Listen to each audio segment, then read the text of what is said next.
The views and opinions expressed on the following program are those of the host and guests and do not necessarily represent those of any organization, including One Generation Away. The freedom of a people to choose its leaders is the root of liberty. Keep alive this experiment in liberty. Liberty, in case you've forgotten, is the soul's right to breathe. Government should be very minimal in protecting liberty. Peace cannot be purchased at the cost of liberty. The sturdy ground of liberty. Liberty once lost is lost forever. Fight for their liberty and for our security. Guarantees individual liberty. This great republic, born alone in liberty. Liberty. Liberty. Liberty. Liberty. Liberty. Liberty. Just how much do you want liberty? This is Liberty Nation with Tim Donner, a production of LibertyNation.com. Cutting through the double talk, taking on the topics, going after what the politicians really mean, and making it all clear. For your freedom and your liberty. Liberty Nation with Tim Donner. The Democrats unleash a socialist house of horrors on the unwitting American voters. Welcome back into Liberty Nation Radio, a production of LibertyNation.com and heard from coast to coast on the Radio America Network. And today we will pick through the rubble of the Democrats' first round of self-immolation in two debates this week, which unofficially kicked off the campaign season, which will conclude some 16 months from now. It featured a frightening look at what America would look like as a socialist nation. We'll play you the good, not much, the bad, most everything, and the ugly, lots of that too, of the 4 grueling hours of groveling and pandering and embrace of easily the most radical ideas ever proposed in a race for the White House. LibertyNation.com national correspondent Joe Schaeffer will join in on the analysis, and LibertyNation.com legal affairs editor Scott Cosenza will jump on board to analyze a bunch of big Supreme Court decisions, one of which has rekindled the anger of conservatives against Chief Justice John Roberts. But where are the clowns? Send in the clowns. Yes, Virginia, those 20 people rolled out by the ever more radical Democratic Party this week actually want to become president of the United States. 20 flavors of socialism on display for all the world to see in debates on back-to-back nights in Miami. And about this time, Donald Trump's political advisors are likely begging the president to follow the time-tested truism first uttered by Napoleon, of all people: never interfere with an enemy while he's in the process of destroying himself. Not that Trump will listen to that advice. Nevertheless, could the rogues gallery of 20 Democratic presidential candidates on display in the first ever primary debates over 2 nights in Miami this week have possibly been more craven? Have you ever witnessed such gross brown-nosing to an extreme fringe of the American electorate? What lunatic idea will they come up with next? Wait, I've got it.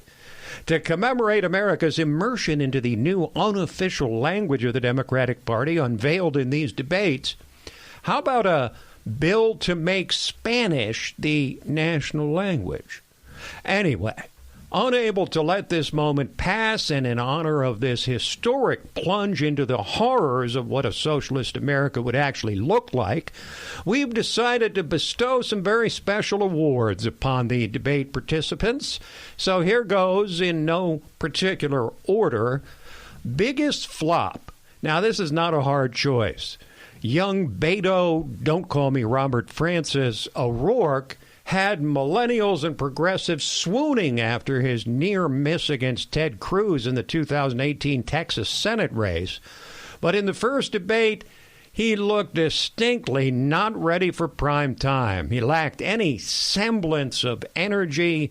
He appeared drawn and pale and unshaven and spouted a string of hackneyed cliches.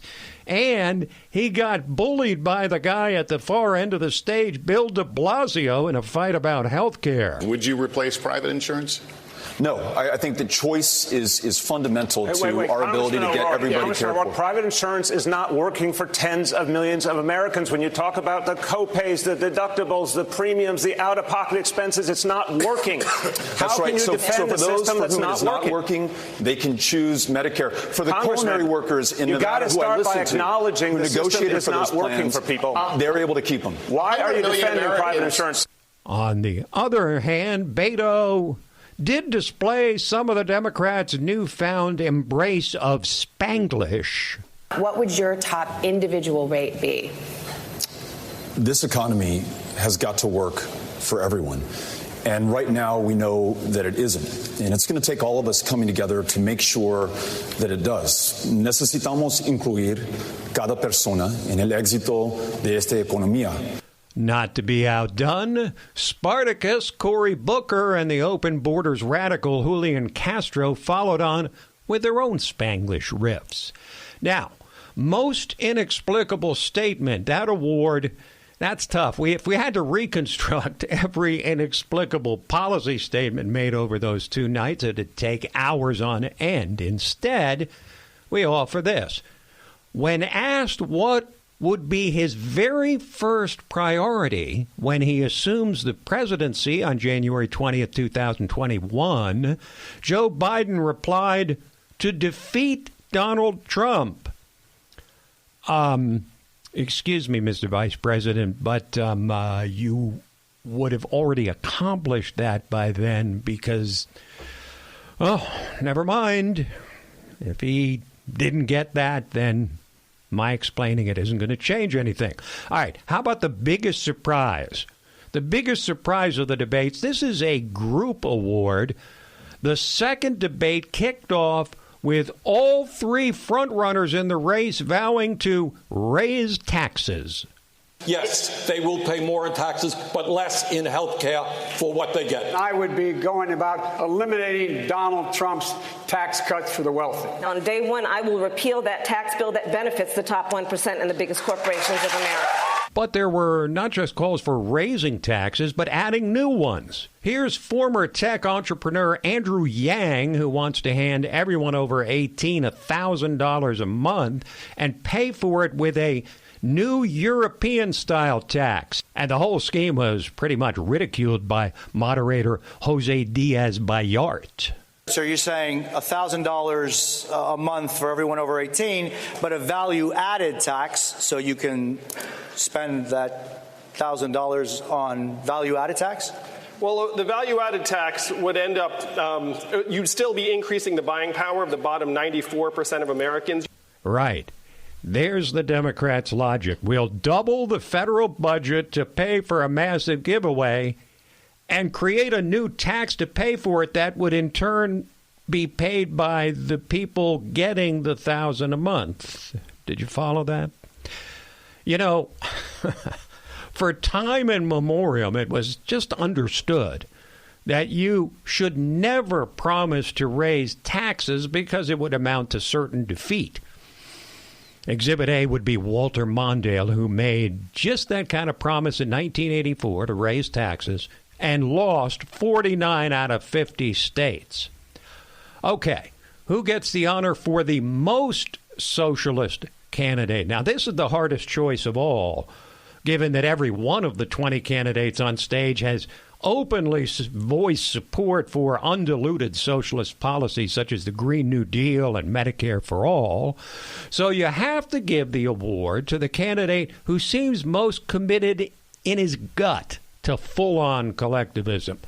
Thus, the winner would have to be Bernie Sanders, whose perpetual rage against the machine does ooze authenticity. We will have Medicare for all when tens of millions of people are prepared to stand up and tell the insurance companies and the drug companies that their day is gone, that health care is a human right, not something to make huge profits off of. Oh, yeah. There's a real socialist. After all, how much more committed to socialism could you be than spending your honeymoon in the Soviet Union, as Sanders and his lovely wife, Jane, did? Who is the most moderate candidate? Boy, there's an extremely low bar for this award. It would be Joe Biden by default, simply on the basis of defending the current, though admittedly troubled, healthcare system and promising to oppose any candidate trying to replace it, as all the rest of the candidates do in one form or another. So unlike the other front-runners, Elizabeth Warren, Kamala Harris, Bernie Sanders, at least Biden won't try to confiscate private health insurance from 180 million Americans. The most humorous line of the debates, now this is another extremely low bar because there were all of about maybe 3 humorous lines delivered over 4 grueling hours by the dour, perpetually pandering field of candidates. None were exactly side splitters, and only one was actually intentional. So the winner is Senator Amy Klobuchar, who tweaked Trump. This president is literally every single day 10 minutes away from going to war, 1 tweet away from going to war, and I don't think we should conduct foreign policy in our bathrobe at 5 in the morning. The runner-up for the most humorous line would be Pete Buttigieg saying his foreign policy is kind of hard to predict because, quote, we have no idea which of our most important allies Trump will have pissed off worst between now and then. The biggest truth teller. Well, that would be a 3-way tie between Tim Ryan, John Delaney, and John Hickenlooper, one current member of Congress, one former member, and a former governor. These 3 warned their fellow debaters of what will happen in the next election if they continue on their current path. We could talk about climate, we could talk about guns, we could talk about all of these issues that we all care about. We have a perception problem with the Democratic Party. We are not connecting to the working class people in the very states that I represent in Ohio, in the industrial Midwest. We've lost all connection. That we have got to change the center of gravity of the Democratic Party from being coastal, elitist, and Ivy League, which is the perception, to somebody from the forgotten communities that have been left behind for the last 30 years. All the big transformative things we've ever done in this country's history have happened when huge majorities of the American people get behind them, which is why we need real solutions, not impossible promises. If we turn towards socialism, we run the risk of helping to reelect the worst president in American history. Forewarned is forearmed. Okay, we'll continue handing out awards for this 2-day socialist love-in or hate-in, whatever, a bit later on, and we got some doozies, some hidden gems, so don't you dare turn away. But first, a quick break, and then we're back with analysis of the debates with LibertyNation.com national correspondent Joe Schaeffer. Liberty Nation with Tim Donner. Exhausted by all the fake news? On LibertyNation.com's YouTube channel, facts and fresh, bold analysis are what you get without the leftist spin. Subscribe today to the LibertyNation.com YouTube channel because truth is making a comeback.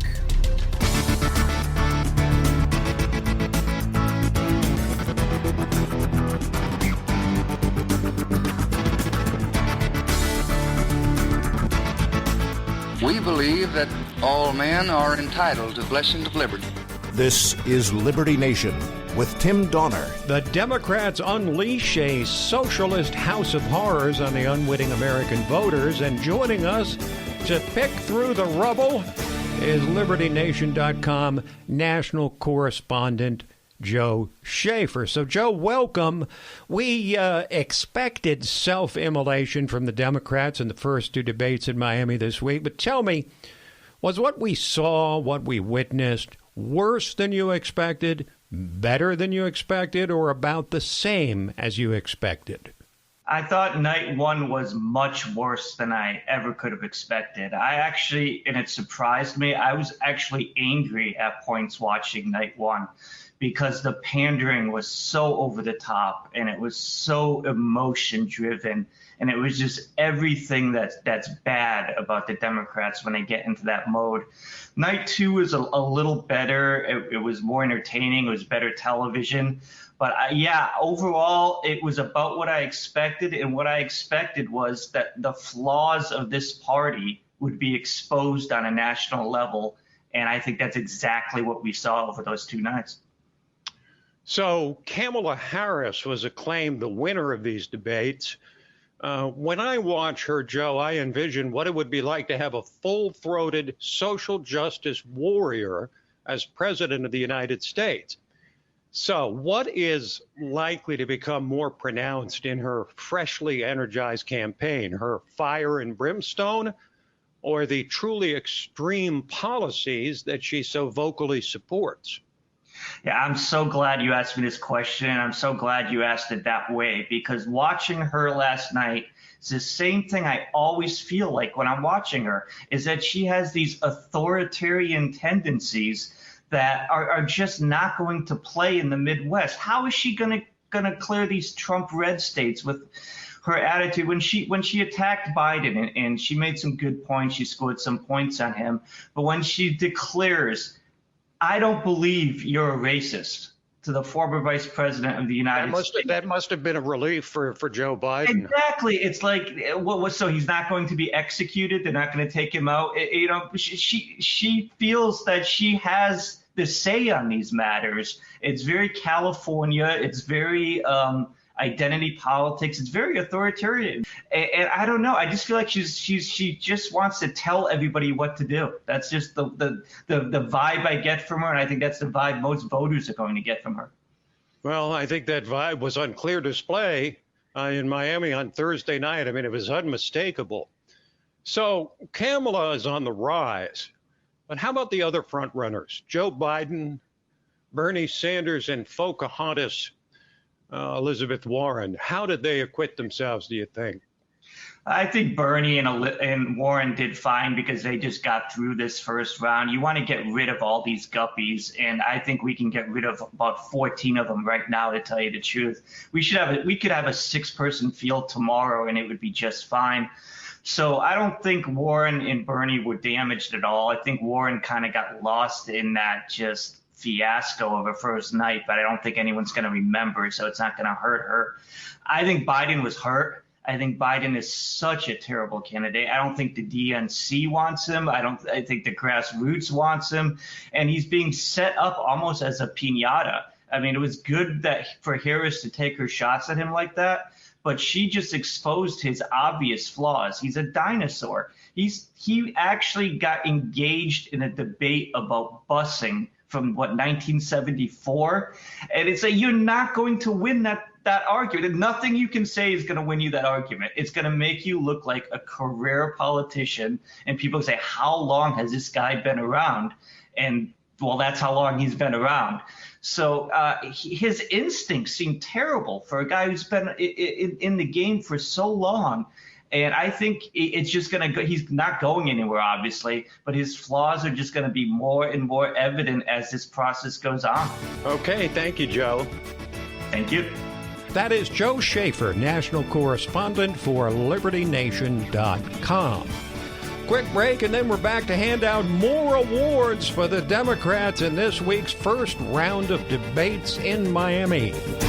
Liberty Nation with Tim Donner. Exhausted by all the fake news? On LibertyNation.com's YouTube channel, facts and fresh, bold analysis are what you get without the leftist spin. Subscribe today to the LibertyNation.com YouTube channel, because truth is making a comeback.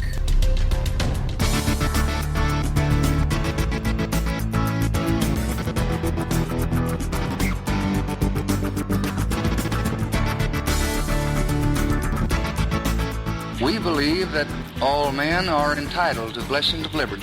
This is Liberty Nation with Tim Donner. Okay, time to continue announcing our awards for the participants in the Democratic debates this week. Let's pick up with the most frightening candidate. Now, this is a very, very high bar. But I would submit Julian Castro, the open borders activist and social justice warrior on the rampage, who went beyond just being radically pro-abortion in introducing a new phrase to the Democrats' socialist lexicon. Would your plan cover abortion, Mr. Secretary? Yes, it would. I don't believe only in reproductive freedom. I believe in reproductive justice. And, what that means is that just because a woman, or let's also not forget someone in the trans community, a trans female, is poor, doesn't mean they shouldn't have the right to exercise that right to choose. Reproductive justice. Right. He actually said that. He actually said, did you hear that? That a transgender, a male changing to a female, should have the right to choose an abortion at taxpayer expense. Fortunately, of course, we know something that Castro apparently doesn't, that you can't actually have a baby if you were born a male. So we'll be spared, at least, having to pay for transgender abortions, thank goodness. And no statement better reflects the utter insanity of this party. But you got to hand it to Castro. He managed to come up with an insane proposal that no other Democrat had thought of yet. We need a Marshall Plan for Honduras and Guatemala and El Salvador so that people can find safety and opportunity at home instead of coming to the United States to seek it. Funded, I'm sure, by those obscenely wealthy Americans who make too much money. And that brings up perhaps the single most frightening statement of the night, not that it's anything new for Bill de Blasio. You hear folks say there's not enough money. What I say to them every single time is there's plenty of money in this world. There's plenty of money in this country. It's just in the wrong hands. There you go. President de Blasio will decide in whose hands the money should rightly be. And it's not like most of the other candidates feel a whole lot differently. But intent on not being outflanked to his left, Senator Spartacus Cory Booker drew a fine point on his social justice agenda, raising the specter of something associated with like the 1950s. And don't forget those black trannies. Civil rights is some place to begin, but in the African-American civil rights community, another place to focus on was to stop the lynching of African Americans. We do not talk enough about trans Americans, especially African-American trans Americans. Lynching black transgenders. Okay? But then Spartacus admitted that he wants to round up all the guns because he doesn't like them. The reason we have a problem right now is we've let the corporate gun lobby frame this debate. It is time that we have bold actions and a bold agenda. I will get that done as President of the United States because this is not about policy. This is personal. Right. Let's ignore a basic constitutional right because Spartacus doesn't personally like guns. Okay, who is the most likable candidate? Who gets the award for most likable? Well, agree with his policies or not, there was an air of earnestness about Pete Buttigieg, and he was perhaps the only candidate who based his answers on logic instead of wild emotion, preferring the patient explanation to the hysterical rants of the likes of Senator Kirsten Gillibrand. The least likable candidate, that's a tie between New York City Mayor Bill de Blasio and California Congressman Eric Swalwell. De Blasio was a Trump knockoff, a caricature of the typical loud, rude, bombastic New Yorker picking fights wherever he could find them. Swalwell acted the part of that kid in grammar school you couldn't stand because he was always bragging, sucking up to the teacher, and providing a stream of unwanted advice. And Swalwell is also the winner of the next prize, which I admit we made up just for him. And that would be the biggest punk.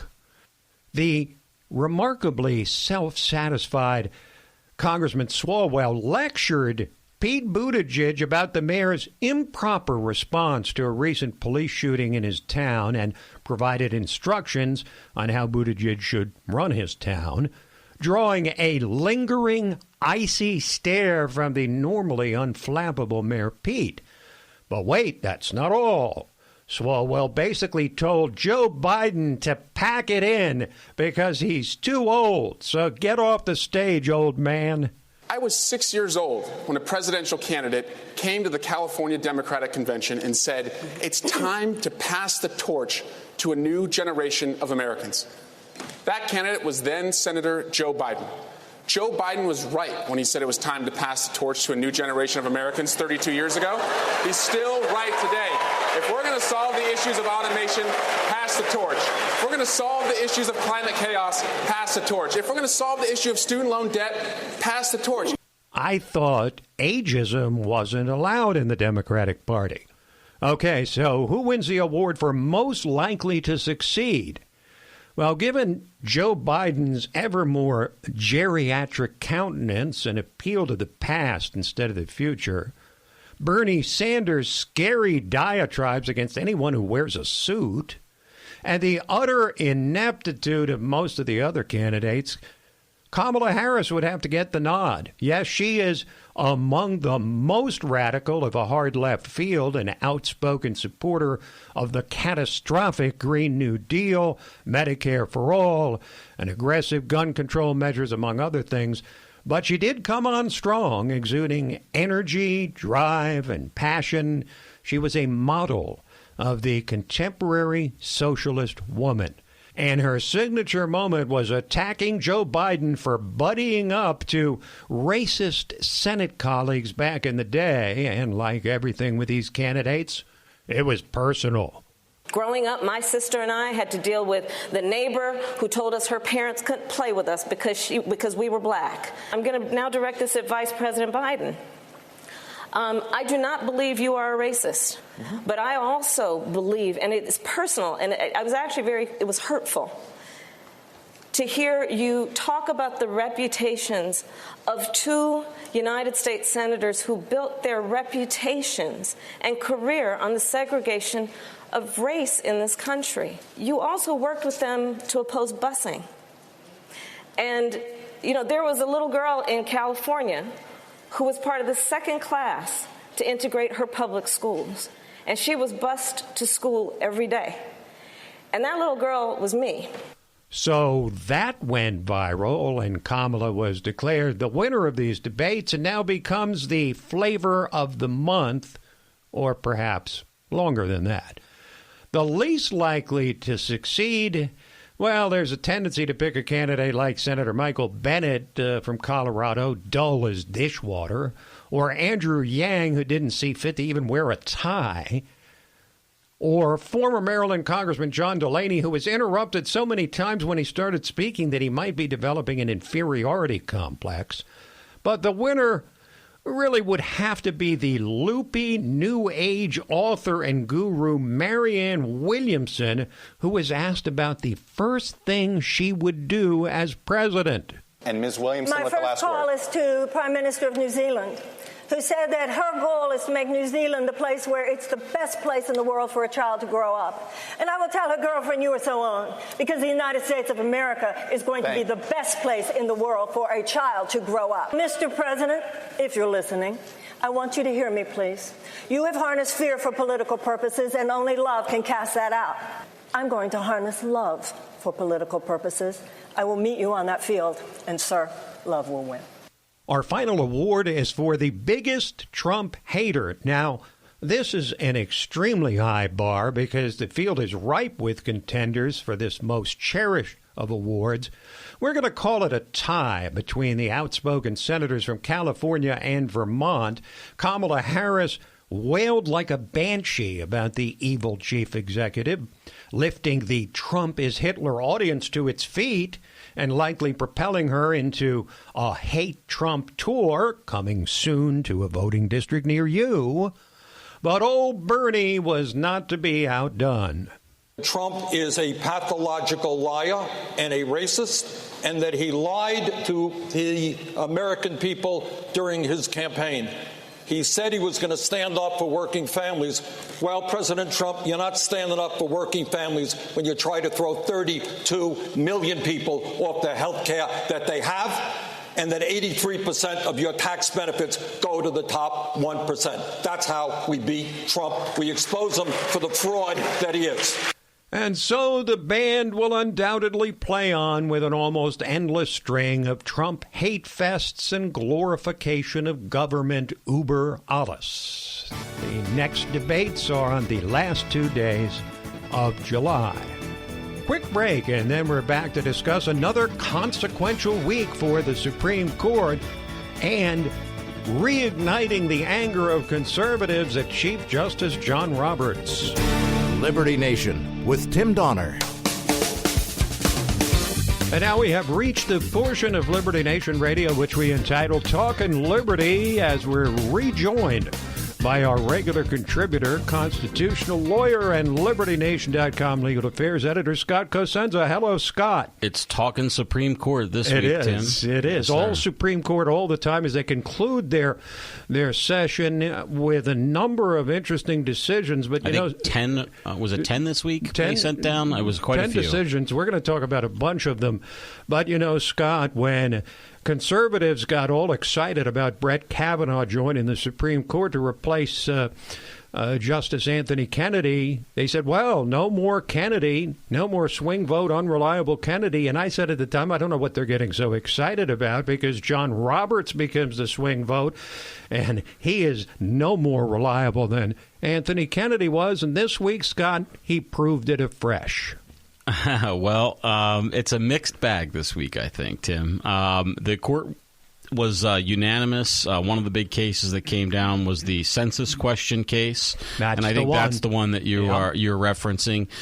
It's that was unanimously held. So this is one of those cases where if you read the discussion of who agreed to what, it's almost impossible to pull it apart because there were so many. Where's the 5-4 part where Roberts cast the deciding vote? Well, I think that's misapplied. You really want to actually focus on the unanimous part, which is that they cannot that the district court was right to send the question back to the agency itself. That, to me, is the sort of the key part of the vote.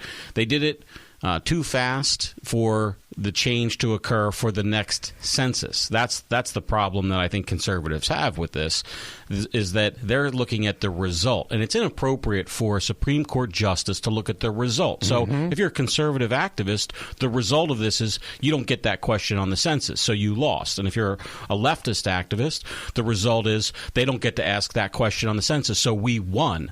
But that's not the way the Supreme Court approaches it. The Supreme Court approaches it, is it appropriate for the district court to send that question back to the executive agency? Now, you can say that the district court judge had politics on his mind when he did that, but the opinion doesn't discuss that or evidence it. And I think that for that reason, whether you agree with their analysis or not, that's the appropriate lens with which they should pass judgment on the case.